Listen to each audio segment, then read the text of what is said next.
À 8 ans, j'ai vu les huissiers vendre aux enchères la maison de mes parents. Comment est-ce que je vais m'en sortir ? Est-ce que je vais y arriver ? Mon entreprise, elle dépasse désormais les 200 000 € de chiffre d'affaires par an, juste en coachant des sportifs et des entraîneurs. Si je te disais le nombre d'accompagnements hyper intéressants qui me sont passés entre les doigts parce que j'avais pas compris ce principe, je me suis cassé les dents et j'ai essuyé toutes les erreurs possibles et imaginables jusqu'à comprendre la meilleure méthode pour développer une activité de préparateur mental. Toutes les formations qui forment à la préparation mentale devraient transmettre ça. Et franchement, si je pouvais envoyer ce plan d'action au Nathan d'il y a 7 ans, je le ferais sans hésiter. Si tu veux gagner 3 000 € par mois et qu'aujourd'hui tu en gagnes 300, ça te coûte littéralement 2 700 € tous les mois de ne pas savoir comment générer 3 000. Est-ce que tu es prêt à faire cet effort supplémentaire pour avoir la liberté de gagner ce que tu veux ? Ça suffit pas de juste être un bon coach. Donc, arrête de te perdre. Tous les préparateurs mentaux veulent coacher le mental des athlètes et être magnifiquement payés pour ça. Mais qui peut vraiment le faire ? Avoir un diplôme est au mieux utile, mais jamais suffisant pour accompagner les sportifs de ses rêves. Bienvenue sur Business Infini, le podcast pour développer une entreprise tellement épanouissante et solide que tu auras envie de travailler dedans toute ta vie. Tu vas découvrir comment j'ai multiplié mon chiffre d'affaires par 36 en 5 ans et obtenu un tel succès dans le sport de haut niveau que j'ai dû m'entourer d'une équipe de coachs à force d'être débordé de demandes. Je m'appelle Nathan Delacoste et je vais te dire les erreurs à ne pas commettre, celles qui m'ont fait perdre tout mon temps, qui ont parfois ruiné ma santé et certainement détruit mes résultats, mais j'ai compris comment faire mieux et grâce à ces épisodes diffusés chaque semaine par Ready to Rock, je te le transmets. On dit que la compétition ça se joue dans la tête, je vais te montrer que l'entrepreneuriat aussi. Bonne écoute de Business Infini. Lance ton activité avec succès, c'est ce qu'on va voir aujourd'hui. Comment vivre de sa passion dès la première année sans tout sacrifier, ni devenir un vendeur de tapis. Ce que je vais te présenter maintenant, c'est un livre audio, c'est le livre que j'ai écrit, qui existe d'ailleurs en format livre si tu veux le retrouver. Mais là, cette fois-ci, je vais le prononcer à l'oral parce que pour plein de gens, c'est plus agréable pour vous de l'entendre de cette manière-là. Et puis moi, j'adore, donc on y va, c'est parti. Dans ce livre audio, je te livre tous les conseils qui m'ont permis de créer un business solide dans le domaine de la préparation mentale. Je sais à quel point c'est difficile de réussir à vivre confortablement de sa passion lorsqu'on se lance dans le grand bain de l'entrepreneuriat. J'en ai moi-même fait les frais quand je me suis lancé en 2018. À l'époque, j'étais déjà content de réussir à sortir 600 € par mois, 5 820 € par an, mais clairement, ce n'était pas assez pour en vivre confortablement. Pourtant, avec les bonnes stratégies, tu peux totalement développer un business qui te permet de coacher les athlètes de tes rêves, tout en étant magnifiquement bien payé pour ça. Il n'y a pas à choisir entre faire ce qu'on aime ou être bien payé. Et je le sais parce que je l'ai fait. Et qu'à ce jour, j'ai aidé déjà 49 préparateurs mentaux, pendant 3 mois chacun, à générer des dizaines de milliers d'euros dans l'accompagnement de sportifs, rien que les 3 premiers mois. D'ailleurs, voici les évolutions du premier groupe de 15 prépas mentaux que j'ai accompagnés. Et je pense que c'est important de te le dire avant d'aller plus loin pour que tu saches si ça vaut le coup d'écouter ou pas. Dans la première cohorte, les prép mentaux qui sont rentrés dedans, ils faisaient en moyenne 292 € de chiffre d'affaires par mois avant d'intégrer Starting Block. Et à la fin, ils faisaient en moyenne 2290 € le 3e mois de la formation. C'est un x10. Si demain je devais tout recommencer à zéro, j'aurais plus aucune angoisse sur le fait d'arriver à générer des revenus qui me permettent de vivre librement sans avoir besoin de retourner dans un travail alimentaire. Et que tu sois préparateur mental en cours de formation, déjà lancé à temps plein ou en parallèle d'une autre activité pro, ce guide audio, il est fait pour toi. Peu importe où t'en es aujourd'hui dans ton business, tu y trouveras toutes les clés qui m'ont permis de multiplier mon chiffre d'affaires par 36 en 5 ans après mon lancement en 2018. À l'intérieur de cet épisode, je vais te livrer les stratégies qui fonctionnent et celles qui fonctionnent pas, les erreurs dans le business et les pièges que j'aurais aimé éviter, et puis la méthode pour attirer des clients efficacement et vivre confortablement de ton activité. Ce que tu vas entendre dans cet épisode, c'est d'abord, grand 1, l'erreur stratégique que font 100% des débutants. On parlera du déni de responsabilité et de comment déplacer tes blocages personnels qui limitent ton business. Grand 2, on va s'attaquer aux méthodes qui ne marchent pas. Il y en a plein, et évidemment, on évoquera les solutions. On va parler d'arrêter de poster sur les réseaux sociaux et de bannir les séances gratuites, que pourtant tout le monde fait. Et puis en 3, devenir un pro du coaching décisionnel. Et on verra 3 étapes à l'intérieur. La première, c'est de s'estimer plus. La deuxième, c'est d'augmenter ses tarifs. Et la troisième, c'est d'apprendre à répondre correctement à un prospect, surtout quand il te fait des objections. Bon, Et à tout ça, en bonus, j'ajouterai les bonnes pratiques pour vendre à un mineur et à ses parents, puisque dans le cas d'un mineur, c'est souvent les parents qui achètent et qui payent. Au fait, si tu préfères avoir accès à toutes ces informations-là de manière écrite, avec un design de fou, qu'avec Marie de mon équipe, on a passé des heures, 6 mois à faire des allers-retours pour améliorer le livre, eh bien, va le voir dans la description, tout simplement. Introduction. En 2018, j'ai lancé mon business de préparateur mental sur un coin de bureau installé dans la chambre d'amis de ma copine. À l'époque, j'avais rien. Pas d'argent, pas de réseau, et surtout aucune idée de comment vendre mes services. Je vivais avec la peur constante de ne pas survivre une année de plus, financièrement parlant. Et cette peur-là, je commençais à bien la connaître. À 8 ans, j'ai vu les huissiers vendre aux enchères la maison de mes parents. À 18 ans, je vivais sous le seuil de pauvreté, je comptais chaque euro, je sautais des repas, je refusais des dizaines de sorties entre potes parce que je pouvais même pas payer un verre ou un McDo. Et j'enchaînais les jobs alimentaires pour pouvoir survivre pendant mes études. Et donc, quand la première année où je lance mon activité de préparation mentale, je fais 5 820 euros, pas par mois, mais dans l'année, là, j'ai même pas de quoi payer un loyer tous les mois. Et chaque jour, je me posais les mêmes questions. Comment est-ce que je vais m'en sortir? Est-ce que je vais y arriver? Mais j'ai rien lâché. Ça comptait trop pour moi de réussir à vivre de la préparation mentale. Avance rapide, 7 ans plus tard, voilà où j'en suis. 22 athlètes médaillés au plus haut niveau international m'ont fait confiance. Je suis accrédité par la Fédération française de ski comme expert de la dimension mentale depuis 2019. J'ai accompagné des entraîneurs d'équipe de France en snowboard, en biathlon, en hockey sur glace, en ski alpin. J'ai donné des conférences devant des centaines de personnes. J'ai même réalisé un TEDx et enseigné à l'université. D'ailleurs, le TEDx, vous pouvez le retrouver sur Internet si vous voulez. Mon entreprise, elle dépasse désormais les 200 000 euros de chiffre d'affaires par an, juste en coachant des sportifs et des entraîneurs, comme c'était le cas toute l'année 2023.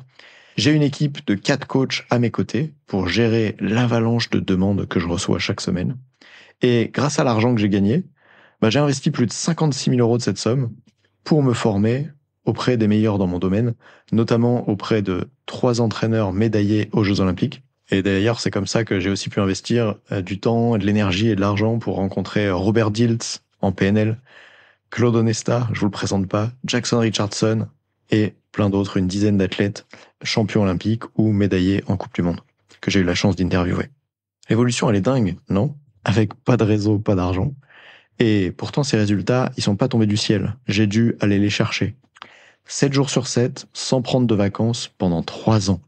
Les 3 premières années, 7 jours sur 7, sans prendre de vacances. Pas parce que c'était nécessaire pour réussir et que je te dis qu'il faut que tu fasses ça, mais parce que j'ai perdu mon temps à tester tout ce qui marchait pas. Ah ça, des trucs, j'en ai testé, mais j'ai surtout testé tout ce qui marchait pas. Normal, j'étais prêt à tout sacrifier pour y arriver, et comme j'avais pas de solution, ma seule solution, c'était de chercher une solution. J'ai appris comme ça à éviter les pièges, à reconnaître les raccourcis, et surtout à actionner les stratégies qui font avancer. Grâce à ça, maintenant, je peux te guider, toi qui m'écoutes. À l'époque, d'ailleurs, j'aurais rêvé d'avoir un mentor. Ce livre est la boussole qui t'aidera à avancer sans perdre des années à tourner en rond, à t'interdire de prendre des jours off comme je l'ai fait, ou à te forcer dans un job alimentaire que tu ne veux plus. Moi, pendant 7 ans, j'ai tout expérimenté. J'ai testé, j'ai échoué, j'ai appris encore et encore. J'ai remis en question, franchement, mes croyances les plus profondes, surtout sur la relation à l'argent et aux autres. J'ai affronté les blocages que je traînais depuis des années, depuis l'adolescence notamment. Et je t'assure que vivre parmi les plus pauvres, avec des parents qui se font saisir la maison par les huissiers, et tout ce que ça peut amener, ça crée plus d'un blocage dans ta tête, crois-moi. Je me suis cassé les dents et j'ai essuyé toutes les erreurs possibles et imaginables, jusqu'à comprendre la meilleure méthode pour développer une activité de préparateur mental. J'y ai laissé donc du temps, de l'énergie et même ma santé par moment, mon couple aussi d'ailleurs. Mon ex n'en pouvait plus que je dédie ma vie à l'entreprise, et les problèmes de trésorerie pesaient sur l'ambiance, tu peux l'imaginer.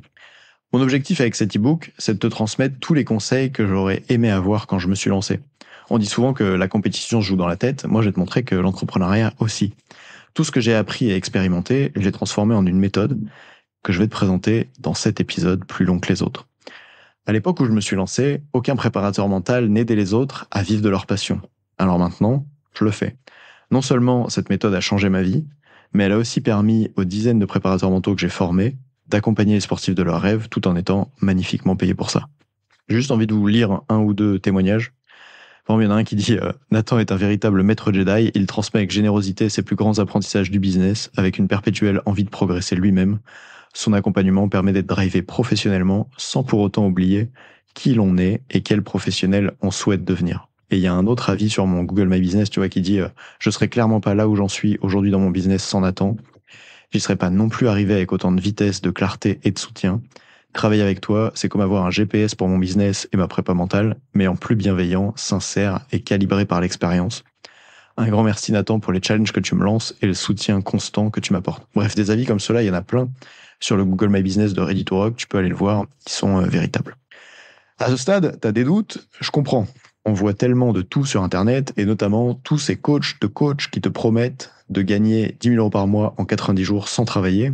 Et peut-être que c'est le premier épisode que tu écoutes avec moi, que tu me rencontres juste. Et je comprends que ça puisse te rendre sceptique. C'est pour ça d'ailleurs que plutôt que de te dire que je suis le meilleur, je voulais juste te montrer ce que j'ai réussi à accomplir dans le passé, pour que tu puisses voir peut-être l'avance que j'ai sur toi et en quoi ça peut m'aider à te transmettre des choses qui seraient utiles.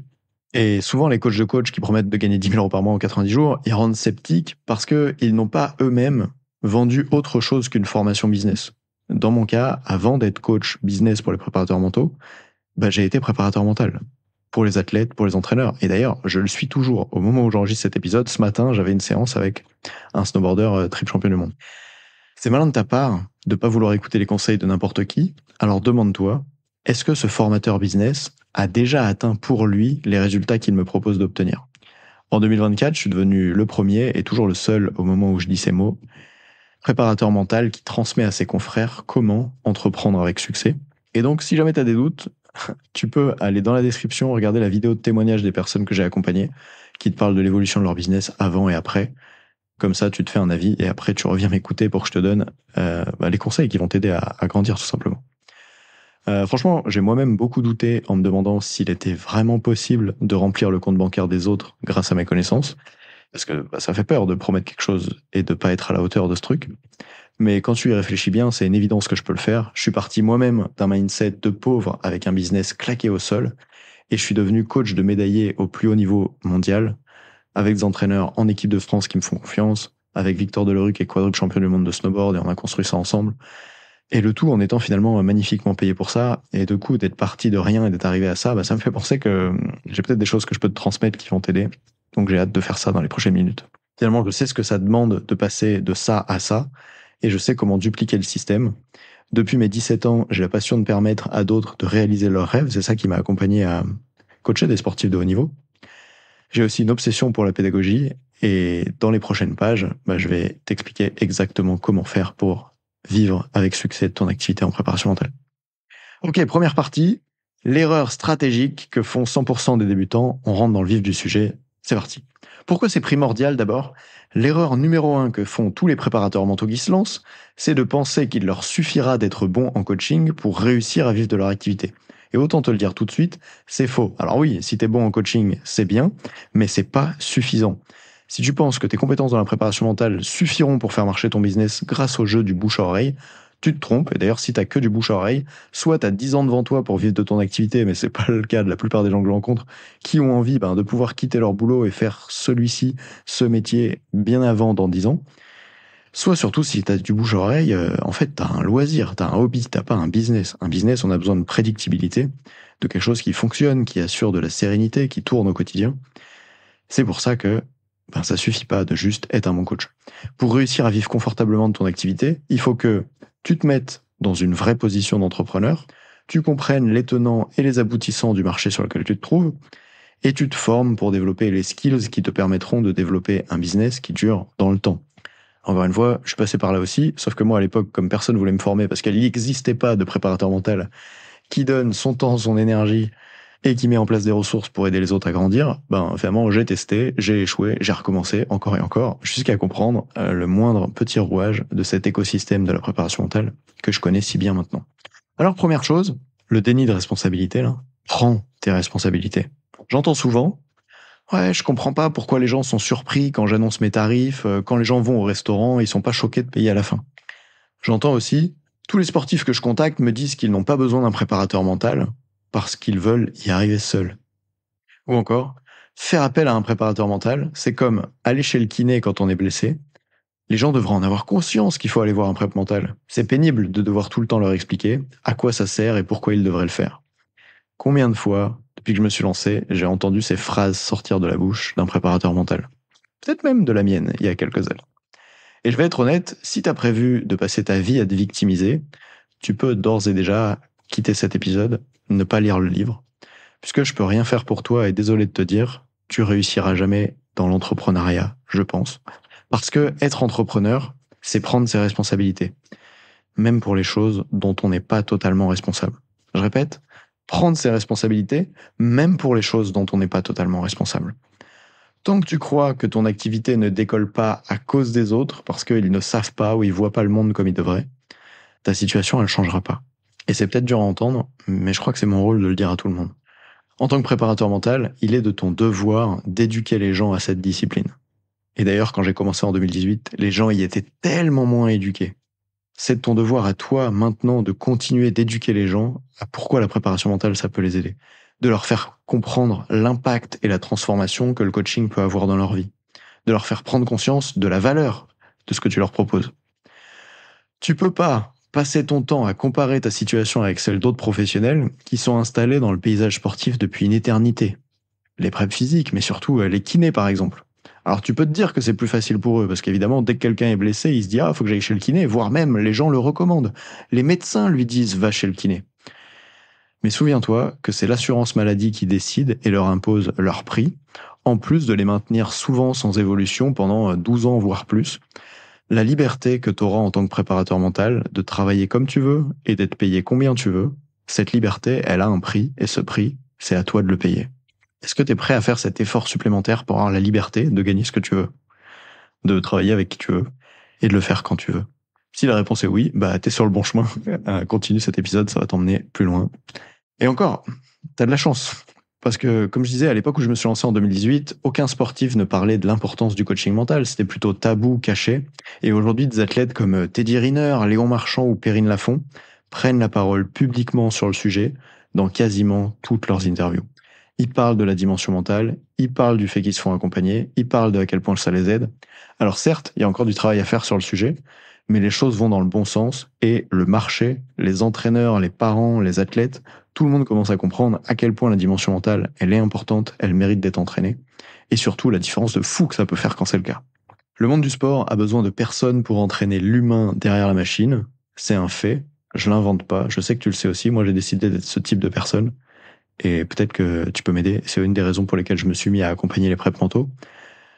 Au-delà du fait que oui, la formation professionnelle c'est rentable, et oui, c'est incroyable pour moi de voir des gens qui n'arrivent pas à vivre de leur métier et qui d'un coup changent complètement de vie et ont des revenus, etc., peuvent vivre le quotidien qu'ils rêvent. Oui, il y a ça qui compte pour moi, ça me touche beaucoup, mais ça me touche aussi de savoir qu'on va pouvoir aider beaucoup plus d'athlètes si les préparateurs mentaux sont mieux implantés dans le milieu du sport. Et ça, c'est les raisons pour lesquelles je le fais. Alors maintenant, ton rôle en tant qu'entrepreneur, c'est d'aider les gens à le penser aussi, que la prépa mentale, c'est utile. Il n'y a qu'à cette condition que tu pourras développer un business qui marche. Être bon en coaching, c'est une chose. Être capable de donner envie aux gens de bosser avec toi, ça, c'en est une autre. Et c'est exactement ce qui fait la différence entre un PM qui réussit et un PM qui échoue.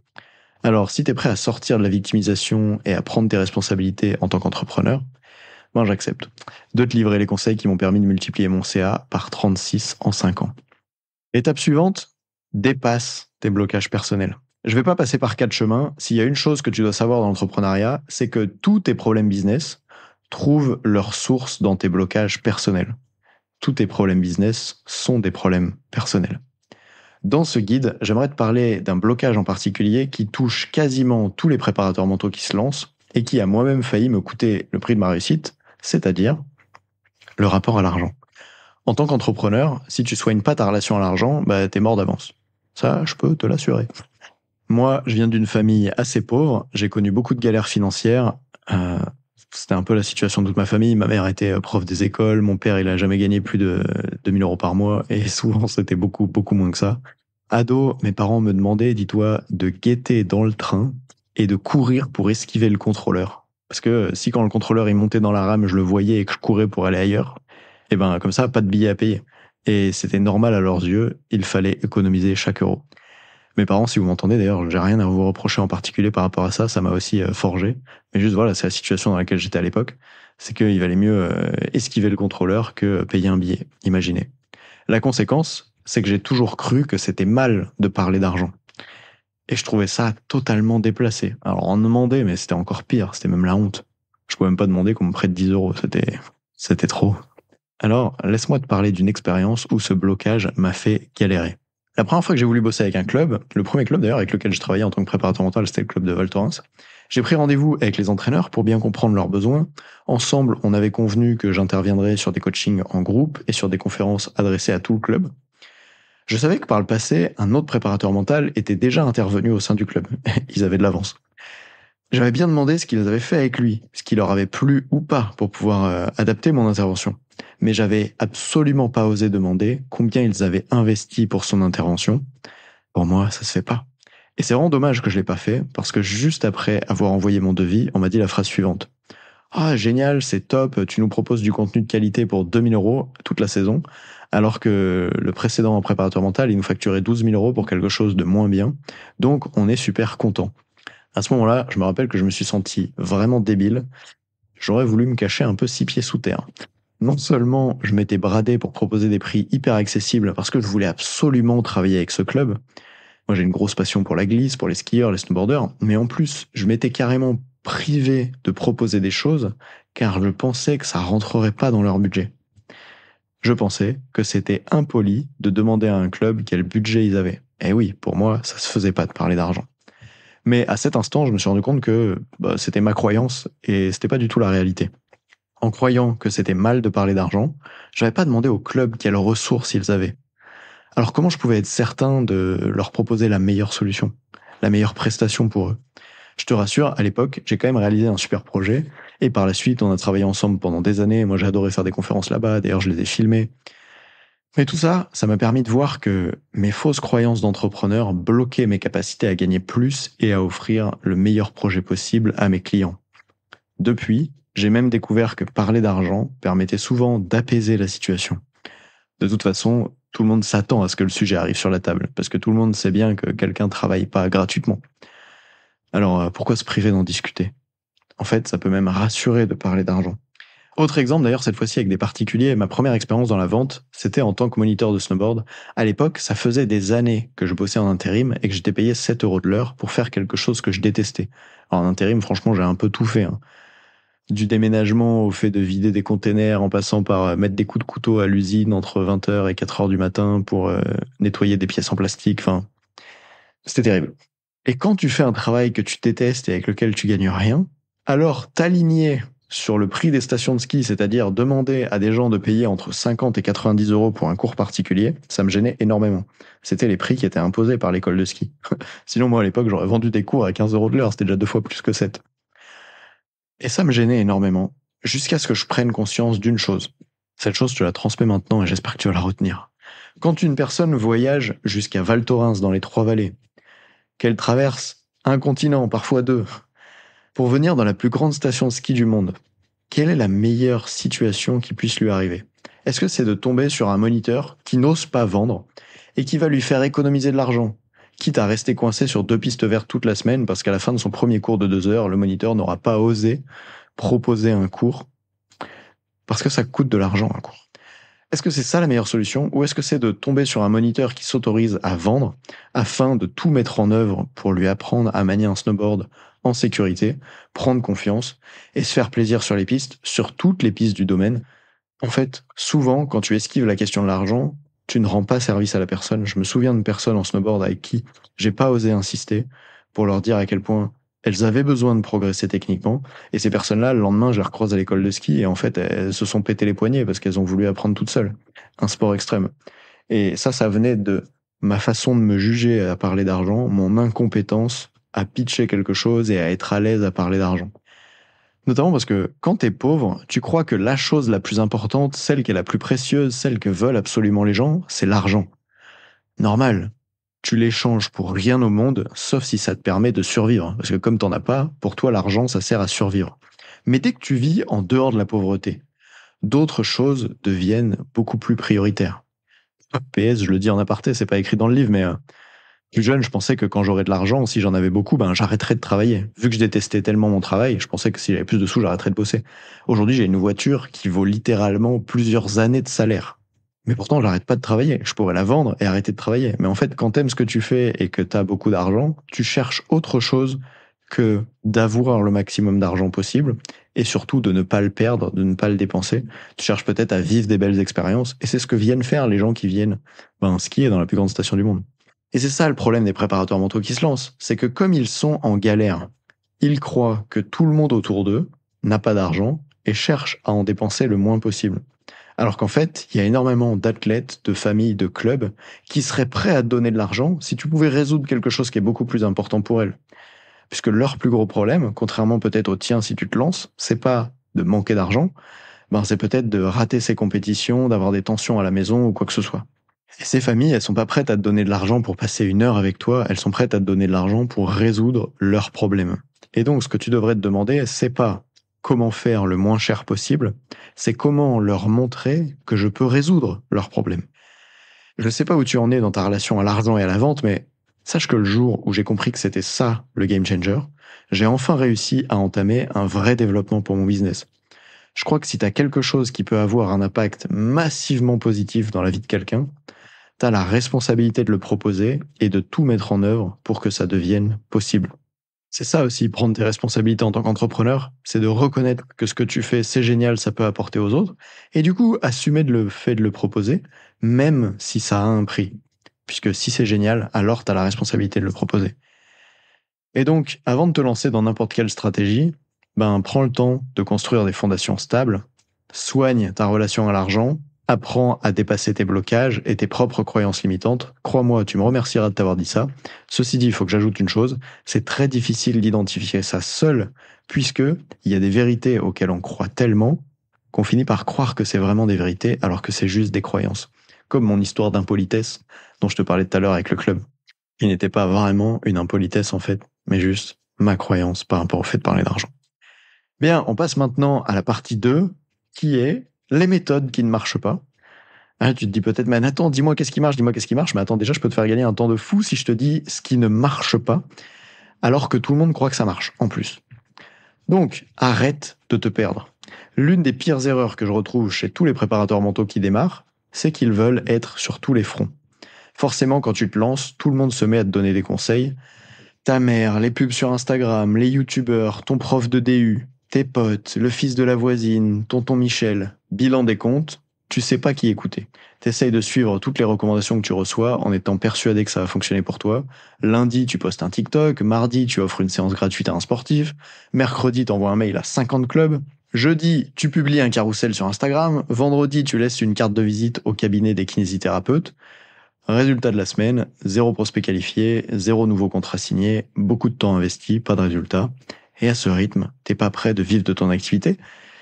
Je le dis bien parce que c'est ce que j'ai vécu, ok?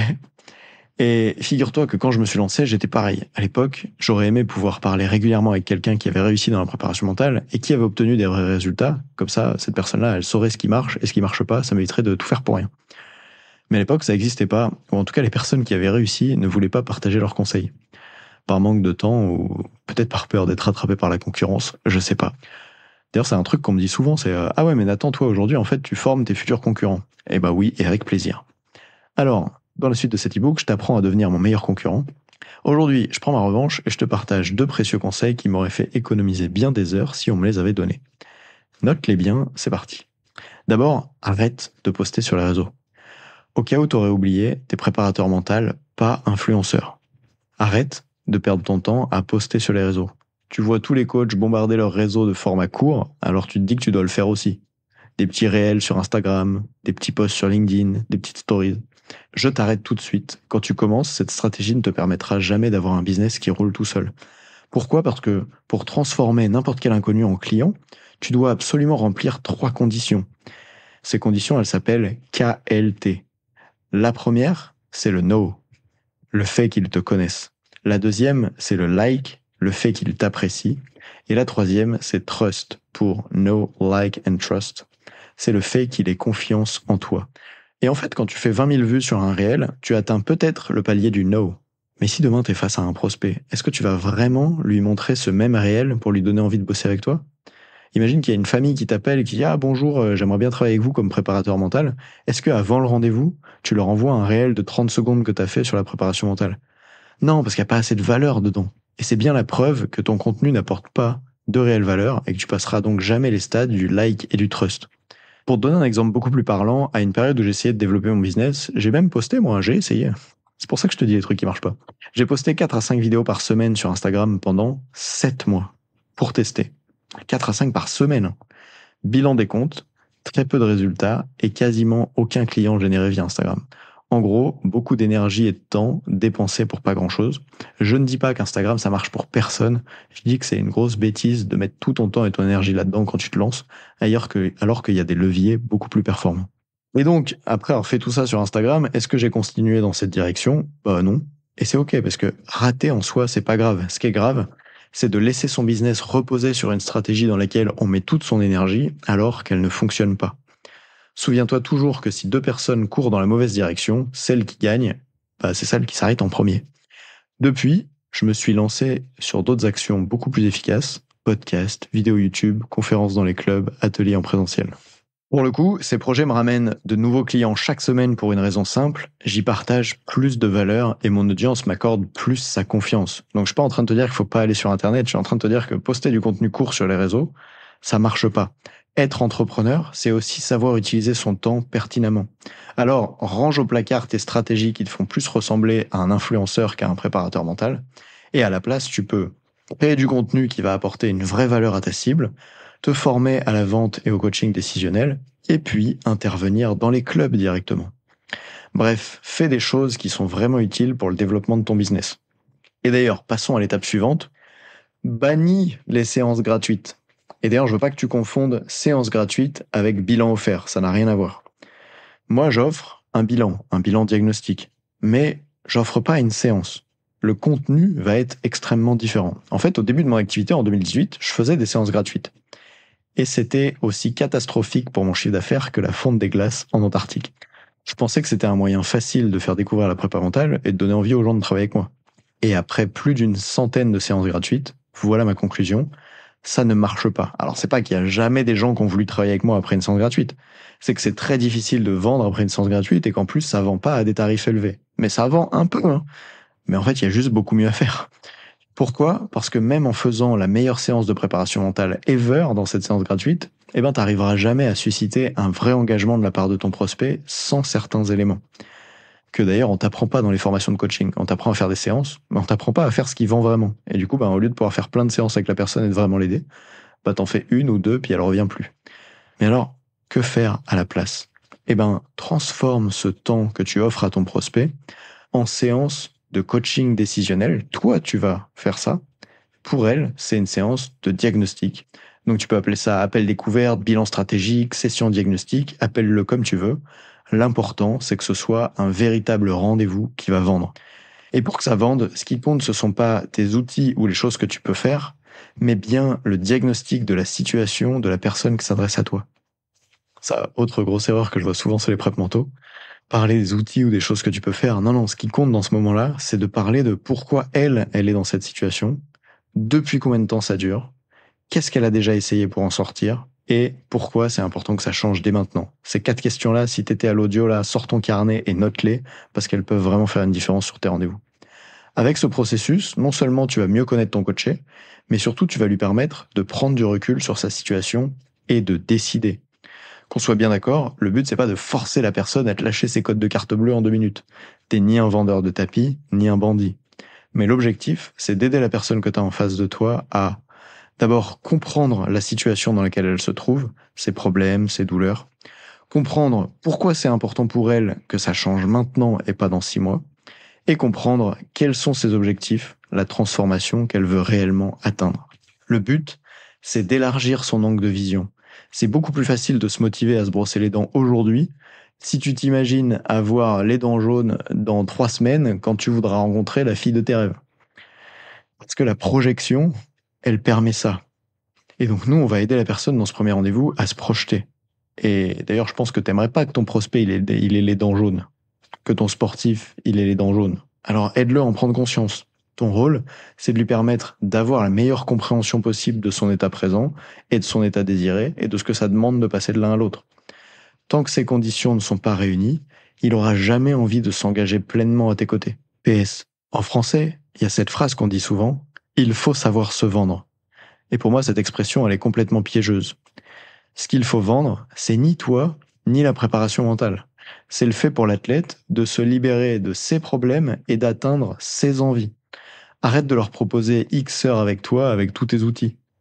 À la place, vends-leur de se libérer de leur blocage et d'atteindre ce qu'ils veulent vraiment. Par exemple, aller en compétition sereinement au lieu de vomir et d'être complètement stressé. Et ça va te forcer à t'intéresser à eux, plutôt qu'à les faire s'intéresser à toi. Pour qu'un athlète accepte de payer plus cher un accompagnement qu'un loyer, tu vas devoir l'influencer. Si tu me trouves cruel d'utiliser cette technique pour vendre mes accompagnements, laisse-moi quand même te dire une chose. Si le sportif en face de toi, il n'a pas suffisamment conscience de son problème aujourd'hui, je suis prêt à mettre ma main à couper que ses douleurs deviendront encore plus fortes dans le futur. Finalement, en menant ce travail de coaching décisionnel, tu lui rends service. Tu vas lui éviter d'avoir un problème encore plus gros dans le futur. C'est un peu comme si tu allais voir quelqu'un autour de toi qui est sédentaire ou en surpoids et que tu disais à cette personne « Eh oh, faut faire quelque chose là ». Ben, c'est peut-être désagréable, mais en même temps, c'est peut-être aussi ce qu'elle a besoin d'entendre pour lui éviter d'avoir des problèmes de santé plus tard. Bref, tu l'auras compris, cette année, je veux que tu enfiles ta casquette de coach décisionnel et que tu arrêtes de perdre ton temps à proposer des séances de préparation mentale gratuites. Je sais que ce discours choque plusieurs personnes, c'est pas la première fois que je le tiens, mais selon moi, si tu peux aider la personne que tu as en face de toi, alors tu as la responsabilité de le démontrer de façon persuasive. Et puis que tu le veuilles ou non, de toute façon, le business, c'est de la vente. Et tu pourras pas vivre de la préparation mentale si tu montes pas ton business. Puisqu'aujourd'hui, c'est pas possible d'être salarié dans cette profession. Il en existe très peu. Sauf d'ailleurs pour les coachs de mon équipe, qui, même s'ils sont pas salariés, ben, ils ont la chance que je puisse juste leur envoyer des clients tellement j'en ai trop. Option numéro 1, cette partie business, tu choisis de la subir. Option numéro 2, tu choisis de te former pour devenir meilleur dans ce domaine et rendre service à toi, à ton business et aux athlètes que tu rencontres. Si tu te tournes vers la première option, bah, tu peux déjà d'ores et déjà fermer cet épisode et chercher un job de préparateur mental salarié. Mais dans ce cas, bonne chance. Cependant, si tu es prêt à step up dans ton rapport à la vente, eh ben, lis la suite de cet e-book. Troisième partie, deviens un pro du coaching décisionnel. Je ne cesse de le répéter aux préparateurs mentaux que je forme, s'il y a bien une compétence à laquelle tu dois te former si tu veux pouvoir vivre de ton activité, c'est le coaching décisionnel, c'est-à-dire une méthode de vente qui aide l'autre à prendre la décision, de le faire ou de ne pas le faire, mais de prendre la décision. Et en partant du principe que tu es déjà formé au coaching et à la préparation mentale, bien sûr, puisque j'ai envie d'aider des prep mentaux à se développer si ces prep mentaux-là, ils sont bien formés. La vente, c'est la grosse bête noire de 90% des entrepreneurs et je suis prêt à mettre ma main à couper que c'est ton cas aussi. Face à ça, deux choix s'offrent à toi. Possibilité numéro 1, bah, tu restes dans ta zone de confort, tu espères que le bouche-oreille va fonctionner, tu te dis que chaque mois, de nouveaux athlètes vont tomber du ciel et frapper à ta porte pour te demander de les accompagner sans que tu n'aies rien à faire. Tu attends que ça se passe. Mais spoiler alerte, si tu fais ça, dans 6 mois, je crois que tu seras toujours au même stade, désolé de te le dire. D'ailleurs, dans 1 an aussi, et dans 3 ans, bah, tu seras probablement retourné vers le salariat, faute de pouvoir vivre confortablement de ton activité. Voire même, si tu lances ton business en parallèle d'autres activités, bah, comme plus de la moitié des prep mentaux, tu finiras par jamais quitter ton job de salarié de peur que ton business, il marche pas assez bien pour vivre. Ça, c'était la première possibilité, celle dans laquelle tu restes dans ta zone de confort. Mais je pense qu'il y a une autre chose que tu peux faire, même si ce que je dis dans cet épisode, ça te fait un peu peur et que tu dis, oh là là, mais Nathan, quel mauvais vendeur, il manipule les gens, etc. Non, je crois à la place. Possibilité numéro 2, tu te formes, tu acceptes que pour savoir faire, il faut apprendre. Et ça tombe bien parce que justement, bah, moi je suis là pour ça d'ailleurs, t'apprendre des choses. Je suis pas en train de dire que tu vas devenir imbattable dans le domaine rien qu'en écoutant cet épisode. Je crois que pour progresser, il va falloir que tu t'entraînes à mettre tout ça en place, voire même peut-être que tu te fasses accompagner par moi ou par quelqu'un d'autre. Mais mon but, c'est de te donner toutes les bases qui te mettront sur la voie de la progression, sans que tu fasses fausse route dès le départ, comme moi je l'ai fait à l'époque. Alors, la première règle pour développer ton business, c'est estime-toi plus. Ta rémunération, elle est directement proportionnelle à ton estime de toi en tant qu'entrepreneur. C'est pour ça que j'ai autant insisté sur le fait de soigner son rapport à l'argent dans la première partie de cet e-book. Sans ça, impossible d'espérer progresser en vente et donc impossible de développer une activité qui te permet de vivre confortablement sur le long terme. La réponse, finalement, elle tient en 3 mots. Estime-toi plus. Tu veux gagner plus? Estime-toi plus. Tu veux travailler avec des meilleurs clients? Estime-toi plus. Si tu manques de confiance en toi devant un sportif à qui tu présentes ton offre, en fait, il y a 2 options. Première option, soit c'est parce que tu manques de compétences et t'as pas envie de lui vendre du rêve ou de la merde. Auquel cas, c'est bénéfique parce que ça va te pousser à développer tes aptitudes et à te former. Option numéro 2, soit c'est parce que tu perçois pas suffisamment la valeur de ton propre accompagnement, et dans ce cas, c'est de la dévaluation pure et dure et c'est hyper néfaste pour ton business. D'ailleurs, ça le sera aussi pour tes athlètes, car un coach qui ne croit pas en ses méthodes a moins d'influence sur les personnes qui l'accompagnent. Tu savais ça? Parfois, la certitude du coach compte plus que la qualité des méthodes, parce que c'est de la psychologie humaine. Et quand tu es entrepreneur, tu dois établir ton prix avant de fournir le service. C'est primordial que la personne qui va payer ait la certitude qu'elle va obtenir un résultat qui vaut beaucoup plus que ce qu'elle a payé. Attention, un résultat, c'est pas forcément d'être champion olympique, parce que tu peux pas promettre ça. Mais peut-être que tu peux promettre qu'elle dorme mieux la nuit. Parce que si tu es spécialiste de la préparation mentale, alors tu sais que quand les athlètes ont de l'anxiété précompétitive, si tu travailles bien avec eux, tu peux leur permettre de mieux dormir la nuit. Et si tu peux pas promettre ça, pourquoi la personne, elle prendrait le risque d'investir du temps, de l'énergie et de l'argent? Souviens-toi toujours que la valeur perçue a besoin d'être plus grande que la valeur monétaire pour que la transaction ait lieu. Si toi-même, t'es pas capable de te rendre compte de ta valeur en tant qu'entrepreneur, en tant qu'intervenant, ça va être impossible pour toi de faire percevoir ta valeur et d'augmenter tes tarifs. Moi, j'étais pareil au début. Je vendais des packs avec des séances à 60 euros. Puis j'ai vu à quel point mes accompagnements pouvaient changer la vie de mes athlètes en résolvant des problèmes qui leur bouffaient la vie. Le stress, les angoisses, les insomnies, le fait d'être tout crispé en compétition au lieu d'être serein et de rider leur meilleur niveau. J'ai vu à quel point je pouvais contribuer à ça, à les aider. Et moi, en tant que prep mental, j'avais tellement éradiqué ces problèmes de ma vie depuis un bail que je m'étais même pas rendu compte de la valeur inestimable que ça pouvait représenter pour certains sportifs. Parce que quand t'as plus le problème, tu te rends plus compte de la valeur qu'il a. C'est à ce moment-là précis que j'ai pris conscience de la valeur de mes coachings. Et tu peux me croire, depuis ce jour, je n'ai plus jamais facturé une séance à 60 euros. Donc, retiens bien ça, tu gagneras en euros ce que tu crois que tu vaux. Quand tu auras intégré ça, tu auras déjà fait un pas de géant. Tu pourras alors augmenter tes tarifs, et c'est flippant, mais tu verras que ça fera du bien à ton business. Pourquoi? Tu le sauras en poursuivant ta lecture, en tout cas ton écoute de cet épisode, et en passant à la deuxième étape de ce guide du coaching décisionnel.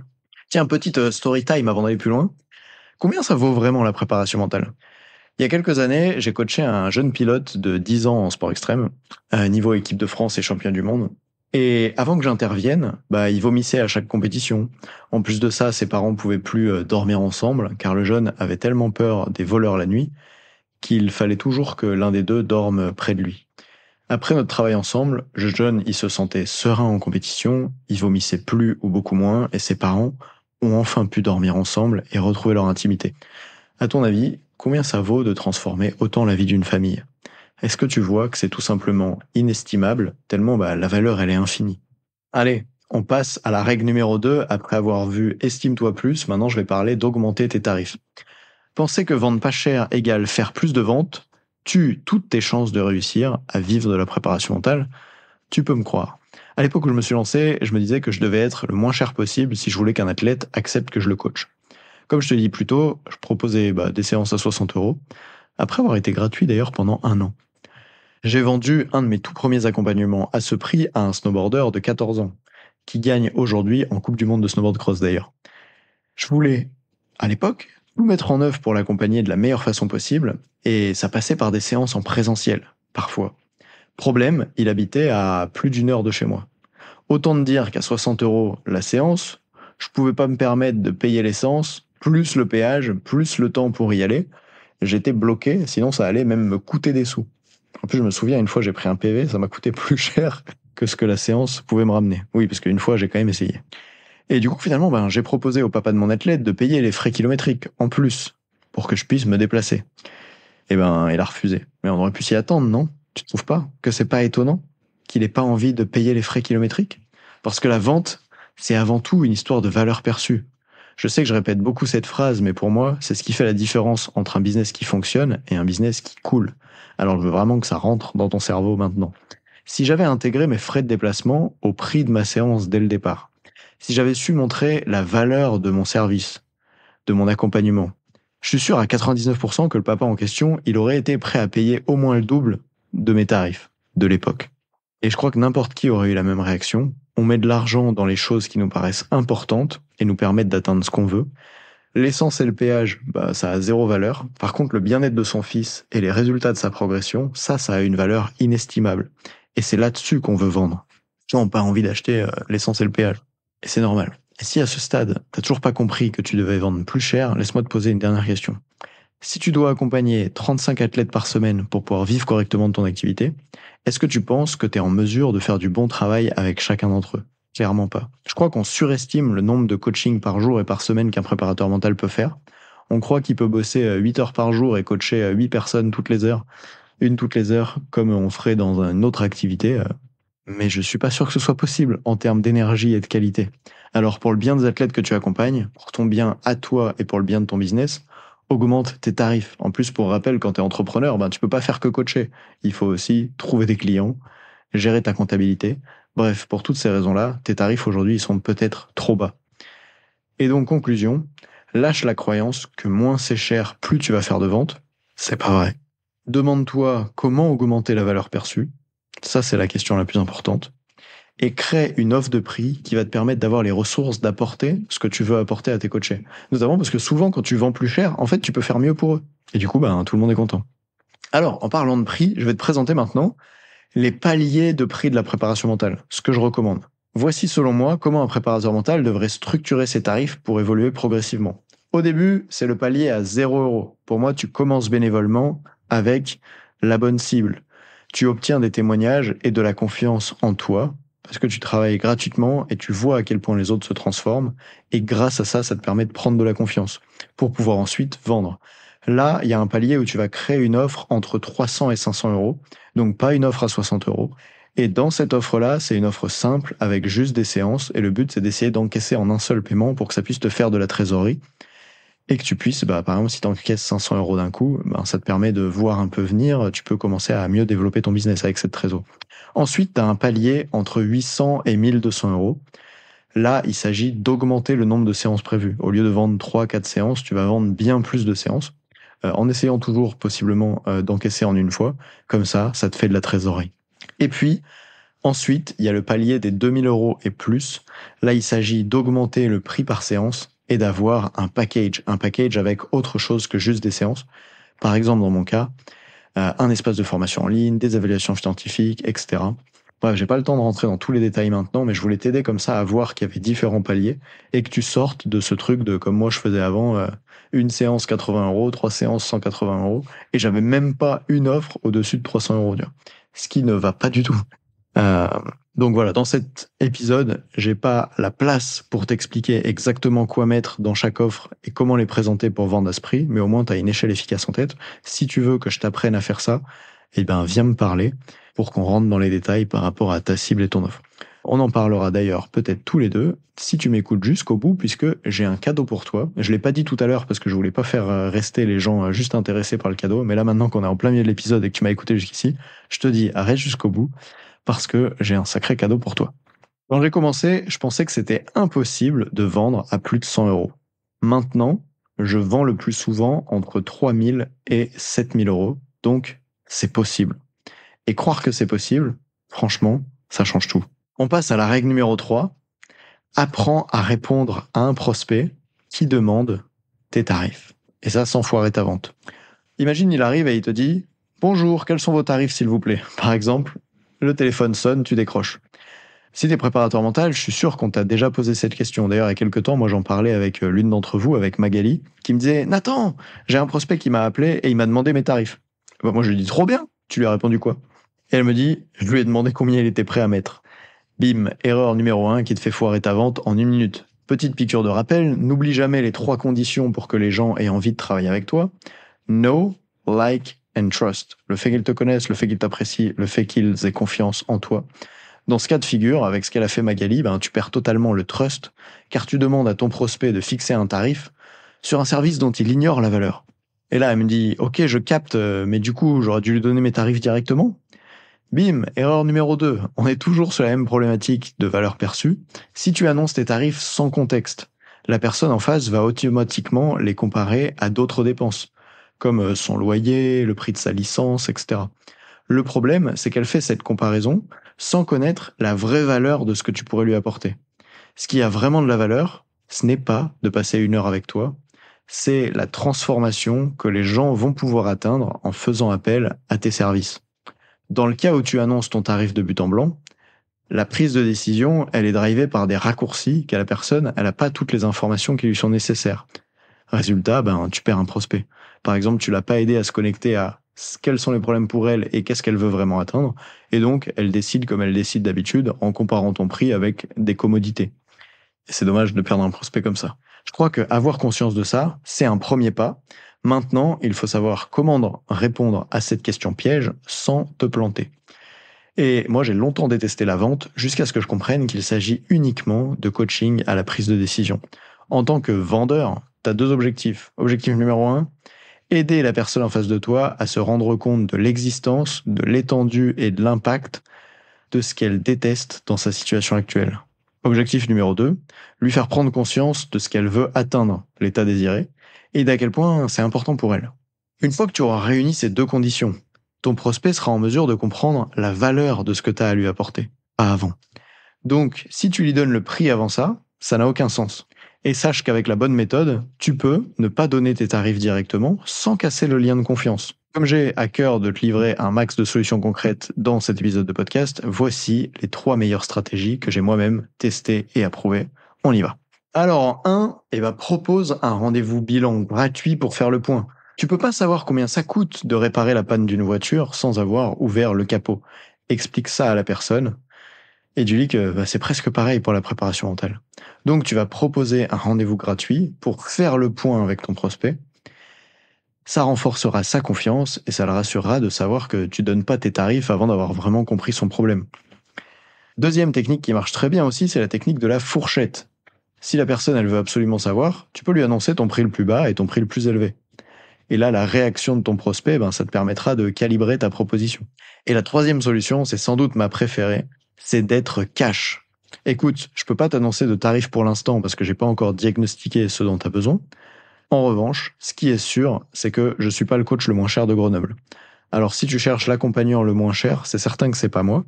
Est-ce que tu veux que je te recommande quelqu'un de moins cher? Et là, la personne qui m'appelle au téléphone pour la première fois, si elle est prête à investir, en général, elle va directement me répondre « Oula, non, je veux pas du tout la personne la moins chère ». Et à ce moment-là, tu peux lui demander pourquoi c'est important pour elle de pas prendre le PM le moins cher. Ça va lui faire prendre conscience de la valeur que ça a pour elle et ça te donne toutes les informations pour pouvoir lui vendre ton offre beaucoup plus facilement. Tu l'auras compris donc, tu n'es pas obligé de donner tes tarifs dès la première interaction avec ton prospect pour garder un lien de confiance avec ce dernier. Si tu t'y prends bien, tu l'amèneras assez facilement sur un rendez-vous bilan où tu pourras lui faire prendre conscience de la véritable valeur de tes services. Et après, on parlera du prix. Allez, 4e règle, signe des athlètes en 4 étapes grâce au rendez-vous bilan. Le rendez-vous bilan, c'est presque un closing sur un plateau d'argent.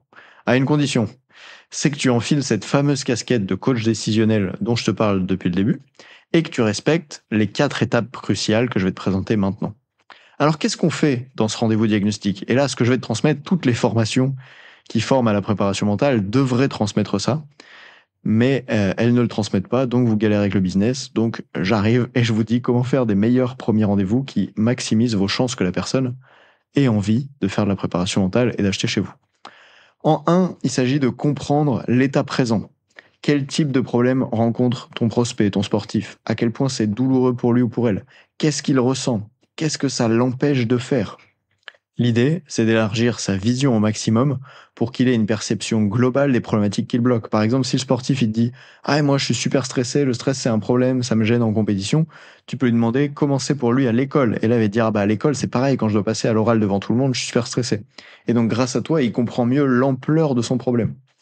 En 2, essaye de comprendre pourquoi il doit régler ce problème maintenant et pas plus tard. Par exemple, tu vas lui poser la question « Quel est le bon moment pour résoudre ce problème ?» Et c'est une question très importante parce que c'est elle qui va déclencher l'engagement. Le but, c'est pas de forcer la personne en face de toi à signer sur le champ comme un dictateur, mais de l'aider à prendre conscience que c'est ce dont elle a envie, besoin à l'instant T, de l'aider à décider de s'engager pour résoudre ce problème maintenant et pas dans 2 ans. Si tu te retrouves face à une personne qui te dit « Non, mais c'est pas un problème prioritaire pour moi », je te conseille même d'écourter le rendez-vous. Pourquoi? Parce que ça montre qu'elle est pas prête à s'engager pour atteindre son objectif. Et moi, je préfère travailler avec les personnes les plus engagées. On continue. Comprends l'état désiré. C'est la troisième étape. Aide ton prospect à prendre conscience de ce qu'il veut atteindre. Imagine qu'on se croise dans la rue dans 6 mois. Qu'est-ce qu'il vaudrait qu'il se soit passé dans ta vie pour que tu me dises que tu es ravi de cette nouvelle situation? Donc là, on va demander à la personne de quoi elle aurait besoin, de quel changement elle aurait besoin pour être ravie. Et quand tu sais ce que la personne, elle veut réellement atteindre, tu peux lui montrer précisément comment tu vas pouvoir l'aider avec ton accompagnement à atteindre ça. Allez, quatrième partie, traite tous les blocages. Mise en situation, ton rendez-vous bilan touche à sa fin, tu viens de présenter ton offre à l'athlète en face de toi. Tu lui as expliqué ce que tu allais mettre en place avec lui, combien ça coûte, la totale. Et d'un coup, alors que tu as l'impression d'avoir tout bien fait, le couperet tombe. Ok, merci pour la présentation, je vais y réfléchir. À ce moment-là, si tu laisses ton prospect partir réfléchir seul dans son coin, tu peux être sûr qu'il va finalement dire non ou même tout simplement te ghoster. Pourquoi? Parce que si la personne te dit qu'elle va réfléchir, ça signifie qu'il reste des obstacles qui l'empêchent de prendre sa décision dès maintenant. Dans cette situation, ton job en tant que coach décisionnel, c'est de l'aider à identifier ces obstacles. C'est sûr que c'est une décision importante et je comprends que tu aies besoin d'y réfléchir. À quoi as-tu besoin de réfléchir en particulier? On va pas laisser la personne qui dit je vais y réfléchir comme si à partir de maintenant le rendez-vous était terminé. On va la questionner sur à quoi est-ce que tu as besoin de réfléchir en particulier. C'est super important que tu lui poses cette question parce que son indécision peut être le résultat de douleurs ou de croyances que tu ignores. Et si tu les connais pas, tu peux pas intervenir dessus alors que peut-être c'est ce dont elle a le plus besoin. Je te donne un exemple. Des fois, la personne elle va te dire je vais y réfléchir parce que elle trouve ça génial ce que tu lui proposes, mais elle se dit imagine que je mets tout cet argent dedans et que ça marche pas pour moi, je serais vraiment ridicule d'avoir investi de l'argent. Et donc là, tu as une croyance à l'aider à aller bosser. Ou imagine que je me fais aider et que grâce à ça je deviens fort, ça va dire que j'ai pas réussi tout seul. Et donc, on veut les coacher sur la prise de décision. Tout ça d'ailleurs, j'en parle dans l'épisode 29 de mon podcast, malgré que les enseignants d'un diplôme universitaire bien connu en France recommandent l'inverse. Je te parle dans l'épisode 29 de pourquoi et comment tu devrais pas les laisser partir quand ils te disent je vais y réfléchir. Alors, étape bonus, ma botte secrète. C'est la technique que je donne aux préparateurs mentaux que je forme. Ne laisse jamais ton prospect repartir de son rendez-vous diagnostic sans avoir une nouvelle perspective sur son problème. Ton rôle en tant que coach décisionnel, c'est que la personne en face de toi sorte en ayant pris conscience de choses qu'elle n'avait peut-être pas vues jusqu'à présent. Je te donne un exemple dans le domaine du coaching de la perte de poids. La plupart des gens pensent qu'ils n'ont pas le bon poids parce qu'ils n'ont pas le bon régime et qu'il leur faut absolument trouver celui qui va marcher. En tant que coach, si tu aides ton prospect à prendre conscience que le problème n'est pas de savoir quoi manger, mais plutôt de manger ses émotions, oui, parce qu'il y a plein de gens qui dévorent dès que ça va pas, en fait, ils mangent leurs émotions, alors tu lui permets d'accéder à une nouvelle compréhension du monde et ça vend. Ah oui, en fait, le problème, c'est pas que je sais pas quoi manger, le problème, c'est que dès que je vais pas bien, je dévore. D'un coup, la personne en face, elle devient prête à acheter la grande idée, selon laquelle ce qui compte, c'est de maîtriser ses émotions pour être plus sereine, et ne plus avoir à grignoter dès que ça va pas. Là, elle retrouve un nouvel espoir d'atteindre son objectif et comprend pourquoi les précédentes méthodes n'ont pas marché malgré tous les efforts. Et ça change tout, cette grande idée. Donc tu veux lui amener une prise de conscience. Autre bonus, désolé, encore, je suis généreux aujourd'hui. Les bonnes pratiques pour vendre à un enfant mineur et à ses parents. En tant que prep mental, selon ta cible, tu vas sûrement te retrouver à devoir vendre tes accompagnements à des mineurs ou à des jeunes qui dépendent encore financièrement de leurs parents. Même à 25 ans, c'est encore souvent le cas pour des sportifs de haut niveau d'ailleurs. À ce moment-là, il faut bien que tu comprennes une chose. Même si le jeune en question a terriblement envie de travailler avec toi à la fin du rendez-vous bilan, c'est pas lui qui va sortir la carte bleue pour payer. Il n'est pas autonome financièrement. Et donc, en fait, les personnes à qui tu dois vraiment vendre ton offre, c'est pas juste le jeune, c'est aussi ses parents. Si je te disais le nombre d'accompagnements hyper intéressants qui me sont passés entre les doigts parce que j'avais pas compris ce principe, tu hallucinerais. Au fil des années, comme c'était un peu douloureux de pas travailler avec des jeunes avec qui j'avais très envie de travailler et qui voulaient aussi, j'ai appris à développer un système qui m'a permis de maximiser mes chances de valider un accompagnement lorsque je m'adresse à la fois à un mineur et à ses parents. Et afin que tu perdes pas autant de temps et surtout d'argent que moi, j'ai décidé de te livrer le plan complet que je donne d'habitude aux préparateurs mentaux, que j'accompagne dans le développement de leur business. Un conseil, prends des notes. Lorsque j'organise un rendez-vous bilan pour un athlète dépendant financièrement, j'exige toujours que les deux parents soient présents. Depuis que c'est devenu un critère non négociable pour moi, mon taux de closing sur ce genre de rendez-vous a explosé. Je veux toujours que les deux parents soient présents. Pourquoi? Parce que voilà ce qui se passait 90% du temps quand je ne rencontrais qu'un seul des deux parents. Imagine, le rendez-vous bilan il se termine, et là le parent 1 dit: «Ah, c'est super ce que tu nous proposes, Nathan, j'ai vraiment envie que mon enfant démarre avec toi, mais je peux pas prendre cette décision seul, c'est l'argent de la famille, il faut que j'en parle à mon mari et ma femme.» Et le soir à la maison, le parent 1 il rentre à la maison, et le parent 2 il lui dit: «Alors, c'était comment ce rendez-vous avec Nathan, le préparateur mental?» Et là, le parent 1 il répond: «Bah, c'était super, il a proposé un accompagnement d'ailleurs.» Le parent 2 lui coupe la parole et dit: «Ah ouais, ça coûte combien l'accompagnement?» Et là, le parent 1 il dit: 3 200 €. C'est le prix auquel je vends. Et là, le parent 2 répond: «Quoi? Mais c'est plus cher que notre loyer, jamais on va payer ce prix.» Fin de la discussion. Normal, le parent 2, lui, il voit pas la valeur. Notamment parce que c'est pas le métier du parent 1 de savoir présenter tes services de façon à augmenter la valeur perçue. Ça, c'est ton métier. Si tu veux bien l'apprendre, en tout cas, et moi, je vais te l'apprendre. Et donc, fin de la discussion entre les deux parents, dans 2 jours, tu recevras un message pour te dire que, finalement, après réflexion, ils vont pas se lancer avec toi. Pourquoi? Ben parce que le parent 1 n'aura pas été capable de vendre ton accompagnement au parent 2, et c'est normal parce que c'est pas son métier, c'est le tien.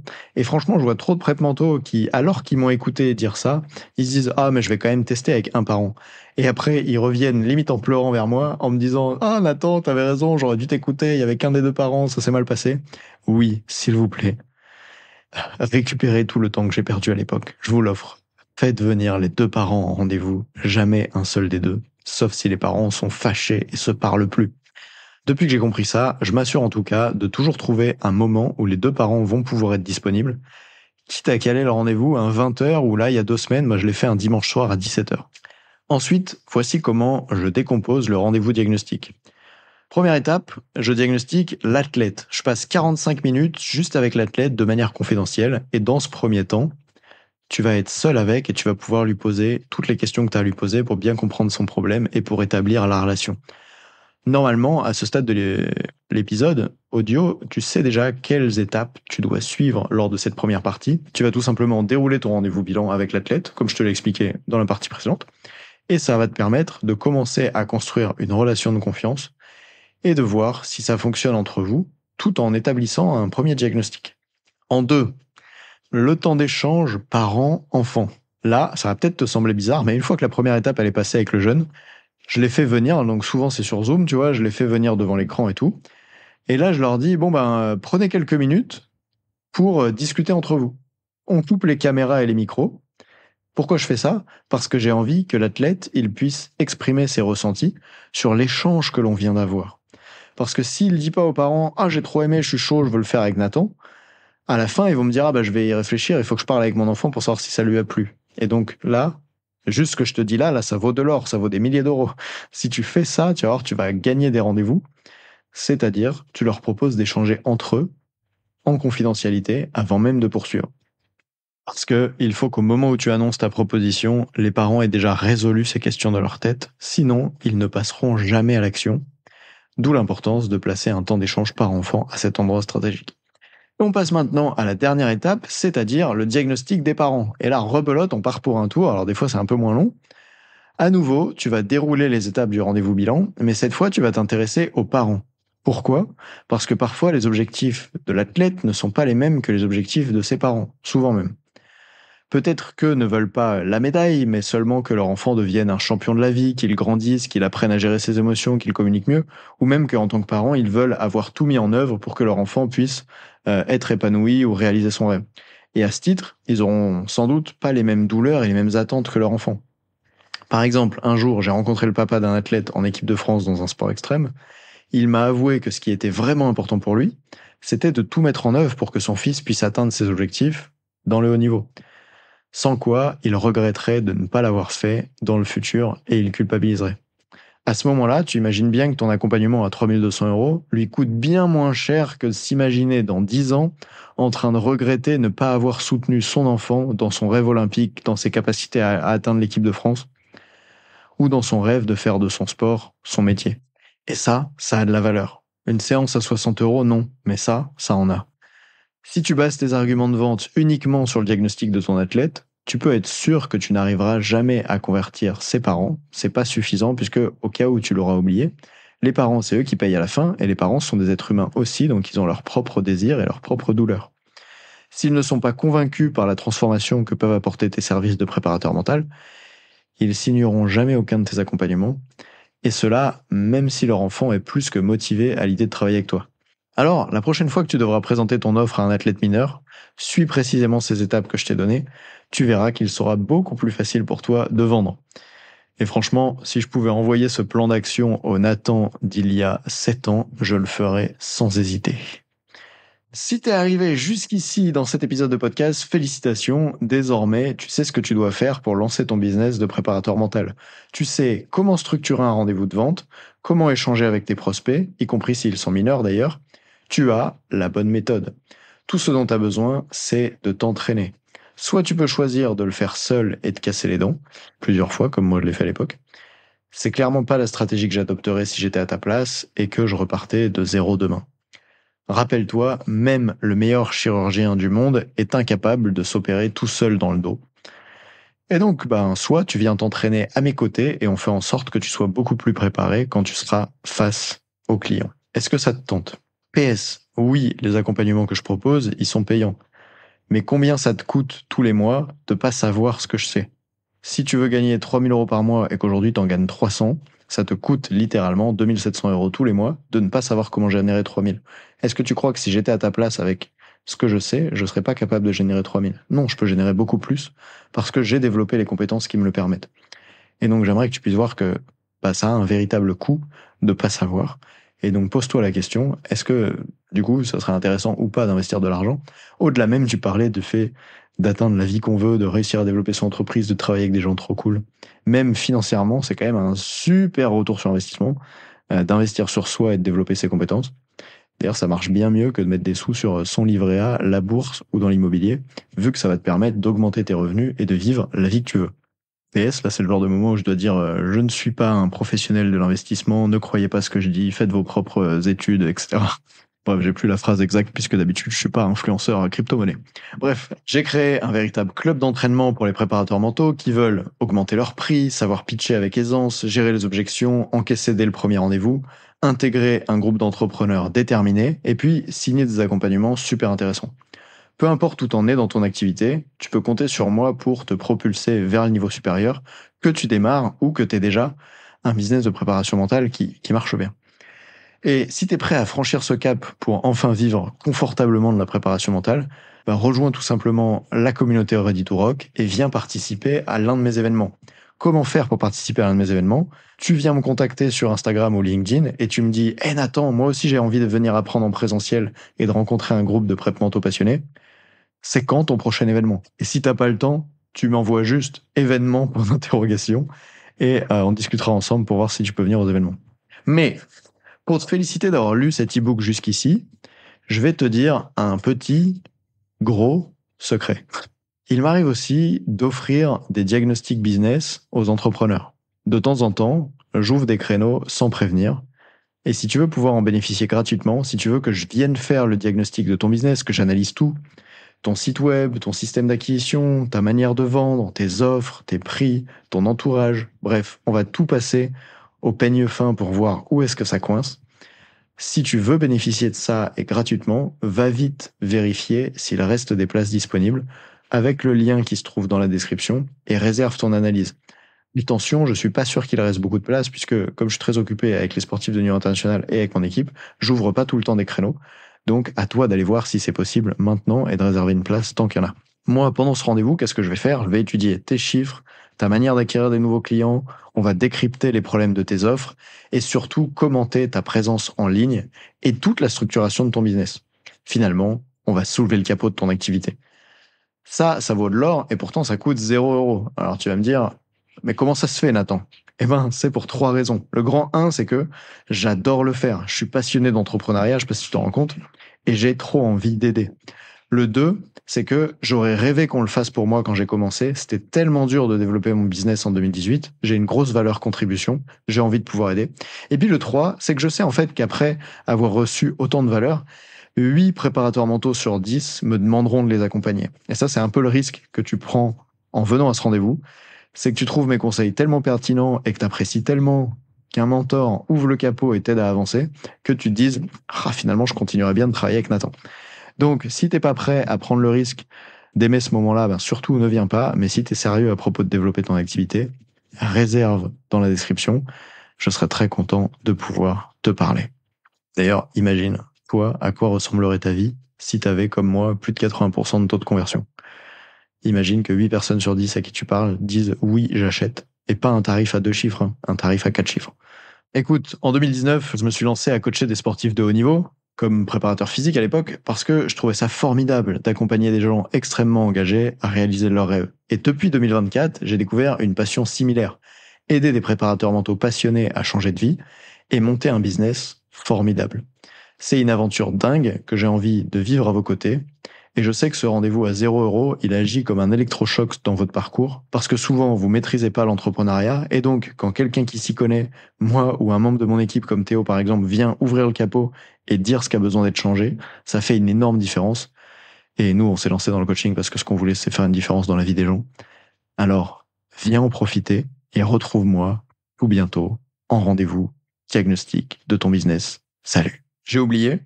Si tu veux pas qu'on se parle tous les deux maintenant, c'est complètement ok. Sache que je sors un épisode de podcast par semaine sur Business Infini, donc continue d'écouter le podcast et avec tous les conseils gratuits que je donne dedans, je suis sûr que ça pourra beaucoup t'aider. Salut. Entraîner l'humain derrière la machine, c'est important. Alors l'année prochaine, j'ai envie que chaque athlète puisse avoir un préparateur mental à ses côtés. C'est plus facile à atteindre si chaque coach mental devient un entrepreneur qui sait donner envie aux compétiteurs de s'intéresser à leur psychologie. C'est en créant un business solide avec des revenus confortables et la liberté de travailler comme tu aimes que tu pourras le mieux les accompagner. En écoutant Business Infini, tu te donnes les moyens de développer ça. Bien joué.